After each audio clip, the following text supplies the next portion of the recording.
Gracias a ustedes, estamos cada día más cerca de llegar a los 20,000 suscriptores en nuestro canal alternativo Voces de la Noche.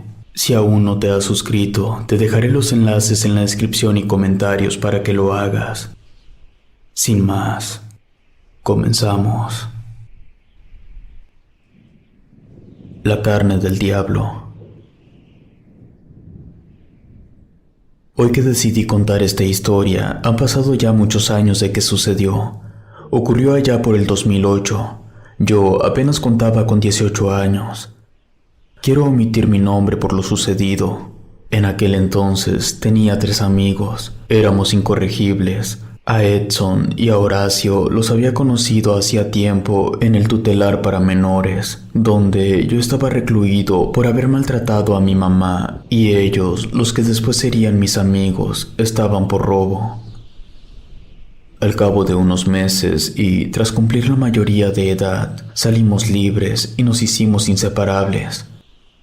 Edson era muy diferente a nosotros. A veces hablaba solo. Cuando lo hacía, entraba como en un trance y le gritaba al diablo pidiéndole que el día que se muriera se lo llevara con él y que nunca le permitiera caer en las tentaciones del bien. Casi siempre se hacía cortadas con una navaja y salpicaba el piso con su sangre, con la cual, segundos después, dibujaba una estrella. Se acostaba encima de ella y así se quedaba dormido. Mientras lo hacía, roncaba muy fuerte y se escuchaba como si fueran varias personas las que lo hacían. Pero no solo eso, había ocasiones que se escuchaban murmullos y ruidos extraños. No importaba en cuál casa abandonada estuviéramos. Horacio parecía que sufría de pesadillas. Mientras dormía, se estremecía de repente, tan fuerte que se despertaba dando gritos horribles. En ocasiones se le miraban rasguños y moretones en su cuerpo que en la noche anterior no tenía. Cuando se levantaba del lugar donde estaba dormido, siempre quedaban cucarachas o algunos otros insectos. A veces sangraba de la nariz y se quejaba de dolores de estómago. Tenía ojeras muy marcadas y la mayor parte del tiempo mucho sueño, lo que le provocaba andar de mal humor y eso lo volvía violento. Pero lo más peligroso que tenía es que decía que escuchaba voces de demonios que, según él, le aconsejaban que le hiciera daño a las personas y a veces a sí mismo. A Carlos, el último de unirse, lo conocimos cuando nos fuimos a tatuar. En su local tenía una pintura del diablo de más de 2 metros. Él era muy callado y siempre hablaba de demonios. Tenía una mirada muy pesada y era muy alto. Todo su cuerpo estaba tatuado con muchos diablos y calaveras.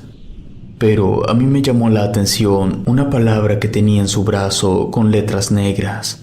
Decía hereje. Ahí nos hicimos amigos.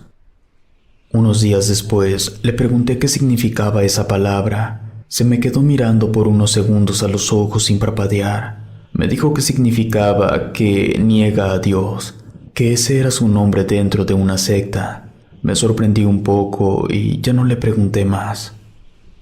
En esa ocasión estábamos en su casa. Pasada una media hora habló por teléfono. Cuando colgó nos platicó que a la secta que pertenecía era satánica, que de ahí sacaba muchos beneficios, que era peligrosa y no era para niños, que si nosotros queríamos entrar él nos podía iniciar, pero que solo muertos podríamos salir. Nos miramos divertidos e interesados y le dijimos que sí. Muy serio, nos contaba lo que teníamos que hacer y yo me imaginaba con una túnica negra en medio de un rito satánico. Nos dijo que para ser dignos no bastaba nuestro historial delictivo. Teníamos que hacer 3 cosas para llevar esa noche de la iniciación. La primera que tendríamos que hacer era robar de una iglesia agua bendita, pero que tendría que ser a fuerzas robada. Que no la pidiéramos. También teníamos que llevar un cáliz bañado en plata, por supuesto, robado. Lo segundo que nos pidió fue que le tendríamos que entregar un poco de nuestra sangre, que la juntáramos en un frasco lo más fresca que se pudiera.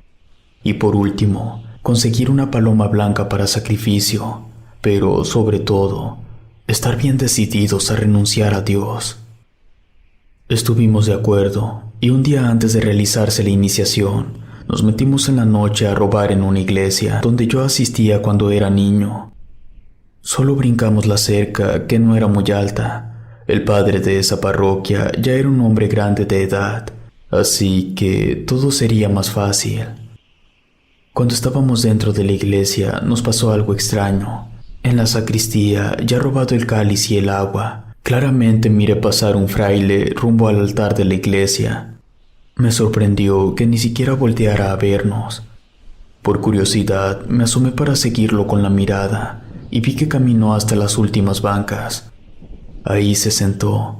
Toda la iglesia estaba oscura. De inmediato les comenté a mis amigos y también se asomaron, pero ya no había nadie. Intrigado, les dije que iría a ver.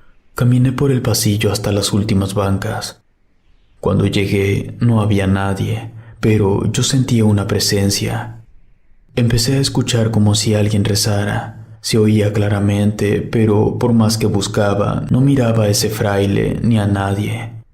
Me hice el fuerte e ignoré aquello que sentía. Aprovechando el momento, empecé a robar las alcancías, las cuales solo tenían un candado ya viejo. Sentía que se me ponía la piel chinita, pero no me dejé vencer por el miedo. Teniendo todo lo que necesitábamos, nos salimos de la iglesia. En tono de burla, le agradecimos a Dios por las cosas que llevábamos. Cuando estábamos a punto de saltar la barda, nos gritó el padre para que nos detuviéramos, pero lo insultamos y corrimos hacia la calle. Luego buscamos una tienda de mascotas. Edson quebró el vidrio de una ventana y entró. Robó una paloma como nos lo había pedido Carlos y de paso se trajo algunas cosas más. Después nos fuimos a la casa de Carlos para decirle que ya teníamos todo. Estábamos ansiosos de que llegara ese día. Esa noche dormí muy poco y cuando lo hacía tenía pesadillas. Soñaba ver pasar aquel fraile con el cáliz que habíamos robado. Lo llevaba en sus manos. Luego vaciaba el contenido del cáliz y era sangre. La única vez que le vi la cara era un demonio. Cuando despertaba, un remordimiento me carcomía como nunca. Además, un perro aulló toda la noche atormentándome más. Así que esperé a que amaneciera. Cuando amaneció, pude dormitar un poco. Antes de anochecer, con un cuchillo, nos hicimos una cortada en la mano para juntar un poco de nuestra sangre. Y esa misma noche, Carlos nos llevó en su coche por calles que no conocíamos. Conducía muy callado y nosotros también lo estábamos. Llegamos a una construcción un poco alejada de las colonias. Estaba totalmente abandonada. Después de caminar por unos pasillos, bajamos unas escaleras que daban a un sótano oscuro. No era lo que yo me esperaba ver. Solo había velas vencidas, no había cruces invertidas, tampoco personas, ni siquiera un altar. Solamente 3 sillas al final del sótano. Le pregunté a Carlos que si ahí sería la misa negra. Me dijo que no, que primero nos presentaría con el consejo para que dieran su permiso. Solo así se haría la iniciación, que a la misa negra íbamos a asistir cuando ya fuéramos aceptados por parte de la jerarquía de la secta. Cuando llegaron las personas, Carlos los saludó con mucho respeto besando su mano y les dijo que ahí nos traía. Uno de ellos, quien portaba anillos y cadenas con figuras del diablo, nos volteó a ver fijamente. Tenía una mirada muy pesada. Su sola presencia causaba temor. Nos miró unos segundos y sin dejar de hacerlo, le preguntó a Carlos que si ya sabíamos las consecuencias de todo, a lo que nuestro amigo respondió positivamente. Ellos hablaron unos minutos y dieron su aprobación. Y Carlos nos condujo por un pasillo rumbo a otra habitación donde sería la misa de iniciación. Mientras caminábamos por aquel pasillo, miré que había personas encapuchadas cuidando varias puertas. Detrás de ellas se escuchaban lamentos y gritos. Volteé a ver a mis amigos y se veían tan nerviosos como lo estaba yo. También caminaban hombres y mujeres con máscaras de animales, tan reales que causaban escalofríos. En algunas puertas habían signos extraños y cruces invertidas. Ya en la última parte se escuchó el desgarrador llanto de un niño, como jamás había escuchado. Todo era tan perturbador que a mí me parecía que estábamos en el infierno. Cuando Carlos abrió la puerta, quedé impactado por todo lo que miré ahí. Hasta la fecha no lo he podido olvidar. Sobresalía de todo aquel oscuro lugar una figura enorme de un diablo horrendo, tal vez de 3 o 4 metros. Cuando me le quedé mirando, nos seguía con la mirada mientras caminábamos. Incluso me pareció ver que de vez en cuando parpadeaba. Estaba desnudo y le faltaba la mano derecha. Con la mano izquierda hacía una seña obscena. Además, desprendía un terrible olor penetrante, el cual a los demás parecía no importarles. Nos colocaron frente a él y pude ver que le escurría saliva de su gigantesca boca llena de dientes. En ese momento nos hincaron. Nos pidieron que agacháramos un poco la mirada, que guardáramos silencio y así nos quedamos. Carlos se quedó a un lado nuestro para explicarnos lo que se hacía. De vez en cuando volteaba a ver al altar. Tenía un mantel negro y velas encendidas. Eran negras del lado derecho y rojas del lado izquierdo. También había un gran libro sobre la mesa. La sangre que llevamos, la nuestra, la regaron sobre una figura de un ojo que se encontraba al pie del altar, pintado tal vez con ceniza. A los pocos minutos aparecieron aquellos hombres que habíamos visto al llegar. Se sentaron detrás del altar y el principal se puso una máscara de macho cabrío y empezó la celebración. Con el agua bendita ahogaron a la paloma que llevamos. Después de una seña, todos se pusieron de pie, menos nosotros. Quien presidía la misa volteó a ver la figura de aquel diablo y le pidió derramar poder infernal sobre él. Segundos después, pidió abrir las puertas del infierno para que un demonio llamado Behemoth saliera del abismo. Al decir esto, retumbó el piso y todos los asistentes empezaron a repetir 2 palabras, Nema y Cero, y algunas otras. También mezclaban el español con otro idioma. El ambiente cambió de inmediato. Primero se sintió un terrible calor, luego se volvió frío y pesado. Sombras y figuras infernales empezaron a moverse entre la oscuridad. Nosotros podíamos verlas a pesar de tener la mirada un poco hacia el suelo. Eran tan confusos que no lo podía creer. Se hicieron algunas lecturas de aquel libro negro, las cuales estaban llenas de blasfemias y herejías. Cuando por fin pudimos levantar la mirada, miré que los asistentes, mientras cantaban y bailaban, parecían contorsionarse. Había presencias demoníacas entre la gente, como si hombres y demonios se juntaran para celebrar ese horrible ritual. Luego decapitaron la paloma, la cual, según Carlos, representaba al Espíritu Santo, y su sangre salpicó el altar.